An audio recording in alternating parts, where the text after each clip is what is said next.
Antes de começar a análise, quero ser bem enfático com você, ouvinte do Bíblia Acolhe.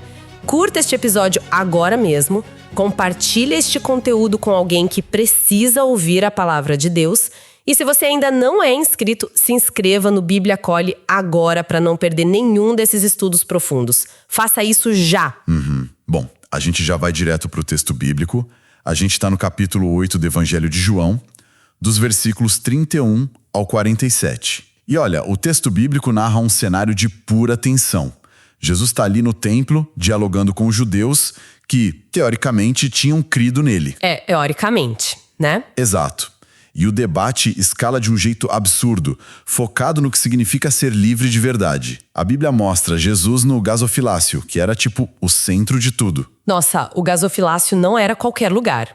Para quem tá ouvindo a gente visualizar melhor, é a sala do tesouro do templo. Certo. Então não era um cantinho escondido. Era o lugar mais público, mais guardado e com mais peso político em Jerusalém. A elite estava toda ali. Então, o texto bíblico está mostrando um confronto de visões no epicentro do poder judaico, sabe? Caramba, isso muda tudo. É como se a discussão fosse na saída do governo hoje. E aí, logo nos versículos 31 e 32, Jesus lança uma condição super clara. O texto bíblico diz que ele fala tipo, se vocês permanecerem na minha palavra, conhecerão a verdade e a verdade vai libertar vocês. E a palavra-chave aí é permanecer, né? Como assim? É que, biblicamente, o discipulado não é só um entusiasmo do momento. O texto no original traz essa ideia de habitar, de fazer morada na palavra. Então, não é só um conhecimento intelectual. É uma vivência contínua que traz a verdadeira libertação. Ah, entendi. Mas aí que tá o ponto que me deixa perplexa. Porque no versículo 33, eles ficam ofendidos. A Bíblia diz que eles respondem: somos descendência de Abraão e nunca fomos escravos de ninguém. Tipo, como assim? É um absurdo histórico, né? Total. Eles foram escravos no Egito, depois a Síria, a Babilônia. E, naquele exato momento, Roma estava mandando em tudo, cobrando imposto. Como eles dizem que nunca foram escravos com soldados romanos andando do lado de fora? É um caso fortíssimo de auto-engano religioso, sabe? A gente vê na análise bíblica que, para lidar com a opressão de Roma, eles meio que espiritualizaram a liberdade. Ah, tipo uma defesa psicológica? Exatamente.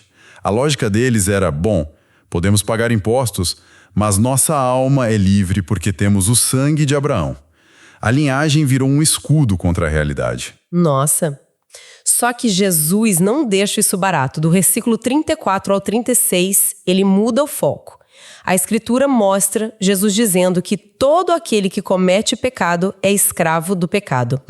Ele vai na raiz do problema. Pois é. Ele mostra que o verdadeiro ditador ali não era Roma. Era o próprio egocentrismo deles, né? Com certeza. O pecado, segundo o texto bíblico, age como um senhor de escravos despótico. E a ironia profunda é que a arrogância deles debatendo com Jesus já era o sintoma dessa escravidão. Faz todo sentido. E aí Jesus usa aquela analogia da casa. Ele diz que o escravo não fica na casa para sempre, mas o filho sim. Eu fico pensando nisso numa visão moderna, sabe? Como assim? Conta pra gente. Imagina uma empresa enorme. O escravo é tipo um estagiário sem contrato.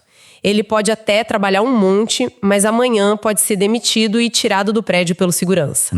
Já o filho é o herdeiro do CEO. A empresa dele por direito de sangue. Ele que tem autoridade. Olha, essa analogia é perfeita. E os biblicistas protestantes sempre apontam exatamente isso no texto. A Bíblia não está debatendo quem cumpre mais regras, mas quem tem o direito legal de estar na família. O status de herdeiro, né? Exato. O escravo é vulnerável. O filho é que pode mudar o status desse escravo, adotando ele para dentro da família. Por isso a Bíblia diz, se o filho os libertar, serão verdadeiramente livres.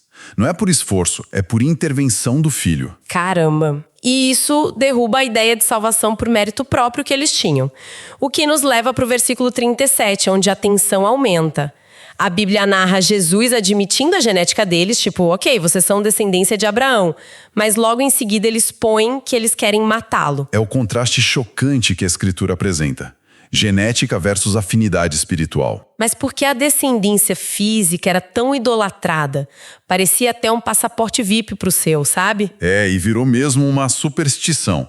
Estudiosos da época mostram que existia uma crença de que Abraão ficaria na porta do inferno para barrar qualquer judeu de entrar lá. Sério? Que loucura! E o que a Bíblia faz aqui é destruir essa falsa segurança. Ter o DNA de Abraão não quer dizer ter a fé de Abraão. Abraão acolheu os mensageiros de Deus, mas aqueles homens queriam matar o próprio filho de Deus. Não dá para comparar as obras. E isso me lembra muito uma passagem do apóstolo Paulo, né? Lá em Gálatas 4, sobre os filhos de Abraão. Nossa, bem lembrado, a história de Ismael e Isaac.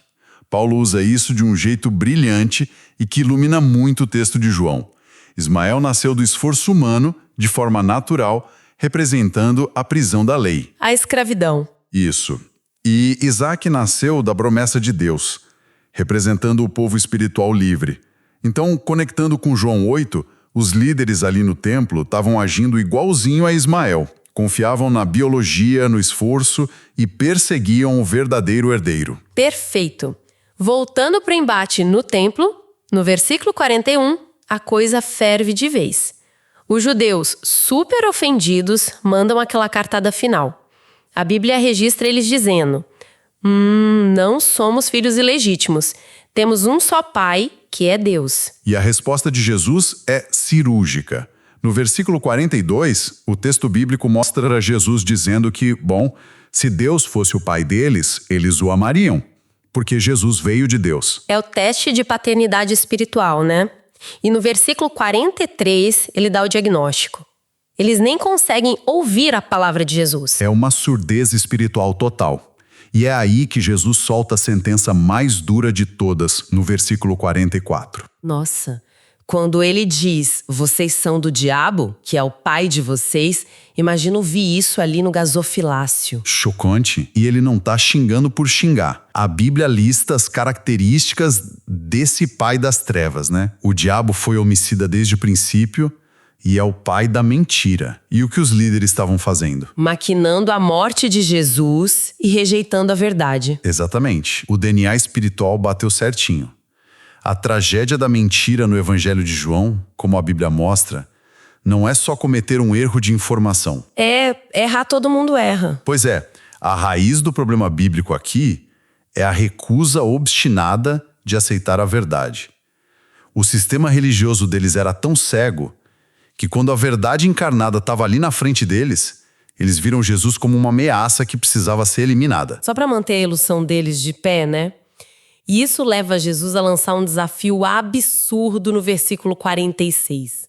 A Escritura diz que ele lança a pergunta: quem de vocês me convence de pecado? E ninguém responde. O silêncio prova tudo. Ninguém acha uma falha moral sequer. É a luz perfeita confrontando a escuridão. E no versículo 47 ele amarra a ideia. O texto bíblico conclui que quem é de Deus ouve as palavras de Deus. É uma tese definitiva. Então, para a gente fazer o balanço final desse nosso estudo bíblico, fica claro que religiosidade de fachada, só bater ponto no templo ou ter uma tradição familiar, isso não garante salvação nenhuma, né? De forma alguma. A lição teológica aqui não tem meio termo.